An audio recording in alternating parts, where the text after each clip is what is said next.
Hey guys, welcome back to my channel.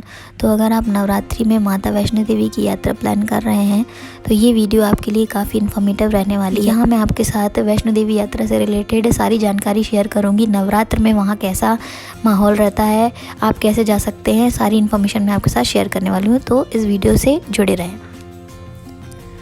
तो श्री माँ वैष्णो देवी की यात्रा शुरू करने के लिए आपको सबसे नियरेस्ट रेलवे स्टेशन कटरा पड़ेगा। और अगर आपकी सिटी से कटरा के लिए ट्रेन नहीं है तो आप जम्मू तक भी ट्रेन ले सकते हैं और फ़्लाइट भी जम्मू एयरपोर्ट तक की आप ले सकते हैं। वहाँ से आप बाय बस, टैक्सी और ट्रेन से कटरा तक पहुँच सकते हैं। कटरा से फिर कटरा बस स्टैंड तक जाएंगे, वहाँ से बाणगंगा से आपकी यात्रा शुरू हो जाएगी। कटरा बस स्टैंड में काफ़ी सारी होटल अवेलेबल हैं एट वेरी रीज़नेबल रेट्स, तो आप वहाँ पे आप स्टे कर सकते हैं। ये कटरा का रेलवे स्टेशन है और यात्रा प्रारंभ करने के लिए आपको RFID कार्ड की ज़रूरत पड़ेगी। तो आप RFID कार्ड या रेलवे स्टेशन से भी बनवा सकते हैं या कटरा में यात्रा प्रारंभ करने से पहले वहाँ पे काउंटर रहते हैं, आप वहाँ पे बनवा सकते हैं। ये रेलवे स्टेशन का काउंटर है, आप यहाँ से अपनी ID ले सकते हैं। और माता वैष्णो देवी श्राइन बोर्ड की एक वेबसाइट है, वहाँ से भी आप पहले अपना रजिस्ट्रेशन करा सकते हैं। ये बाणगंगा गेट है, आप यहाँ से अपनी यात्रा शुरू कर सकते हैं। यहाँ पे आपकी ID वगैरह चेक होगी। और अगर आप यात्रा हेलीकॉप्टर के थ्रू करना चाहते हैं और अगर आप ज़्यादा चल नहीं सकते, बैटरी कार की बुकिंग वगैरह भी आप ऑनलाइन सब करा सकते हैं, पर उसमें कम से कम 2 महीने पहले से आपको बुकिंग करवानी होगी। और हेलीकॉप्टर के लिए ऑफलाइन बुकिंग भी रहती है, आप कटरा में एक बार चेक कर सकते हैं, अगर वहाँ अवेलेबल होगा तो शायद आपको मिल जाए, पर नवरात्र वगैरह में काफ़ी भीड़ रहती है। बाकी भी बहुत सारे ऑप्शन अवेलेबल हैं, आप घोड़ा कर सकते हैं, पिट्ठू, पालकी वगैरह कर सकते हैं। सब चीज़ों के चार्जेस फिक्स रहते हैं। और अगर आप बच्चों के साथ जा रहे हैं तो वहाँ पे प्रैम्स भी अवेलेबल है, आप बच्चों को बैठा सकते हैं। प्रैम्स के चार्जेस 350 रुपीज़ है और अगर आप अपने घर से भी लाना चाहें तो वो भी आप कर सकते हैं। अब जैसा कि हम नवरात्र में यात्रा की बात कर रहे हैं तो सबसे पहले आप अगर फास्ट रहेंगे तो आपको क्या खाने का रहेगा, तो वहाँ पे स्टॉल्स में आपको ये इस तरीके के व्रत का खाना आसानी से मिल जाएगा।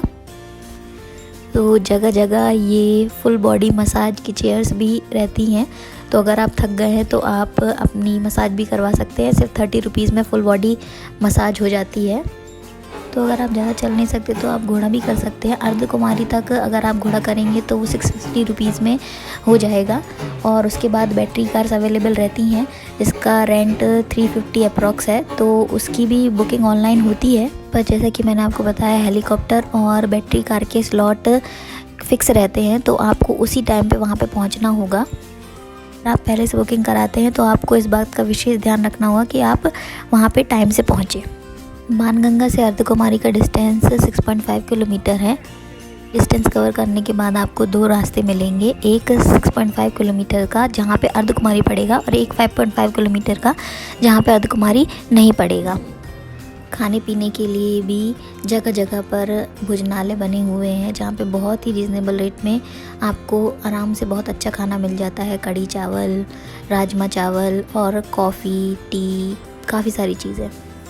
ये रात में भवन का नज़ारा है और नवरात्र के समय वहाँ पे इतनी सुंदर डेकोरेशन की जाती है।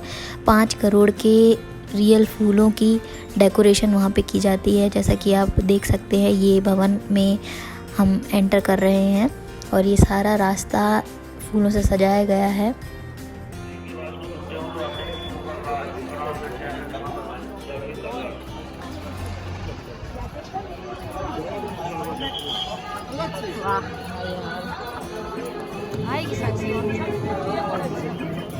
इतना सुंदर फूलों से डेकोरेशन किया गया है, मैंने ऐसा डेकोरेशन पहली बार देखा है।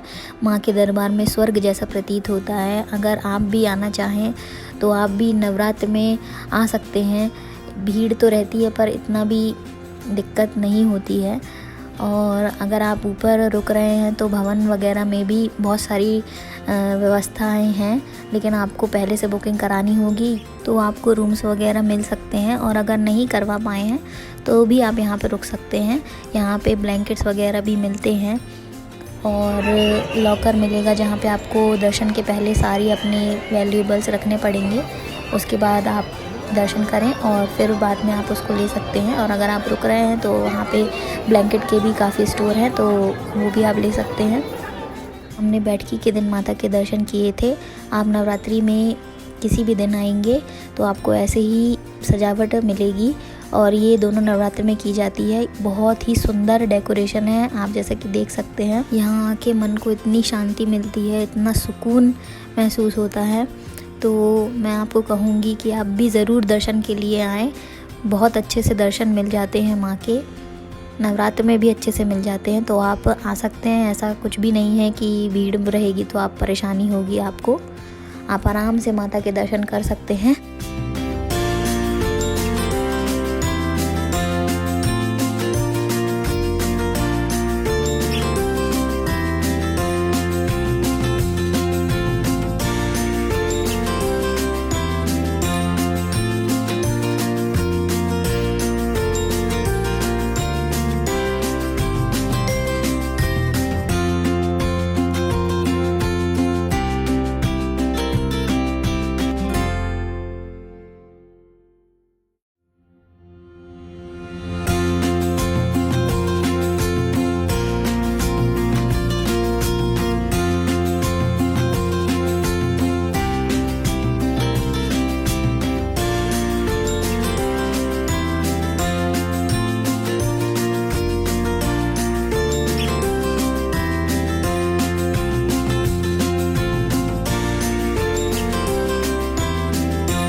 माता के दर्शन के बाद आप लॉकर से अपना सारा सामान ले सकते हैं और भैरव बाबा के दर्शन के लिए जा सकते हैं। अगर आप भैरव बाबा के दर्शन करना चाहते हैं तो रोपवे की व्यवस्था भी है।